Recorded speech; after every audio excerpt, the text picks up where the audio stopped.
মনে করো ধরো মেডিকেল ভর্তি পরীক্ষার সময় কোন এক ইন্টার্ন বড় ভাই আসে গার্ড দিচ্ছে, তার সামনে যোদ্ধা চলে গেছে যে অধিকার বুঝে নিতে, যে এটা আউট অফ সিলেবাস কোশ্চেন আপনারা কেন করলেন? আবে ও নিজে এখানে ডিউটি দিয়ে 1000 টাকা নিয়ে বের হবে, হ্যাঁ, ও জানেও না কোশ্চেনে কি আসছে, জীবিকার তাগিদে ওখানে তোর গার্ড দিতে গেছে, কোশ্চেন করছে আরেকজন।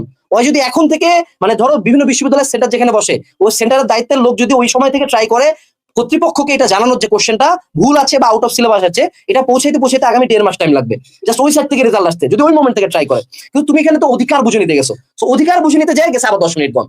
ঠিক আছে, আরেকটা যেটা ট্র্যাপ দেয় সেটা হলো রং কোশ্চেন।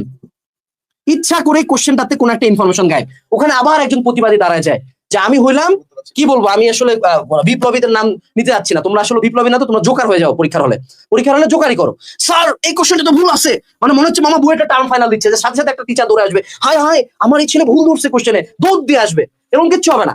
ওই ওখানে যে টিচারের সাথে আর্গুমেন্ট লাগাচ্ছে, মানে সেন্টারের কোশ্চেন হলো সায়েন্সের, গার্ড দিচ্ছে হলো মনে করো সেটুসে ইসলামের ইতিহাসের ডিপার্টমেন্টের স্যারের গার্ড দিচ্ছে, স্যারের কাছে নিয়ে গেছে, স্যার সি এর মান তো এখানে দেয় না স্যার। আরে বেটা, ও তো জানেও না যে কোশ্চেন কি হয়েছে, তাই না? সো যখনই কোশ্চেন ভুল থাকবে আসসালামু আলাইকুম টাটা ধন্যবাদ, ওইটা লাগাবো না। সো এই রং কোশ্চেনও দেওয়া হয় কেন? টাইম ওয়েস্টের জন্য। ঠিক আছে, সো এই সকল জায়গায় মেজরিটি কেসে ও আবার এই চিন্তা করিও না এইচএসসি তে, যে এইচএসসি তে একদল স্টুডেন্ট থাকে যে ভুল কোশ্চেন অ্যান্সার করলে তো নাম্বার ফ্রি, হ্যাঁ নাম্বার সবাই ফ্রি।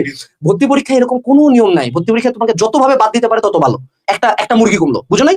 সো সেক্ষেত্রে রং কোশ্চেন সলভ যে কোনো জায়গায়, মানে এনি 1% কনফিউশন হলো ওটার আশপাশে আমি নাই, অ্যান্সার করবো না ওটা।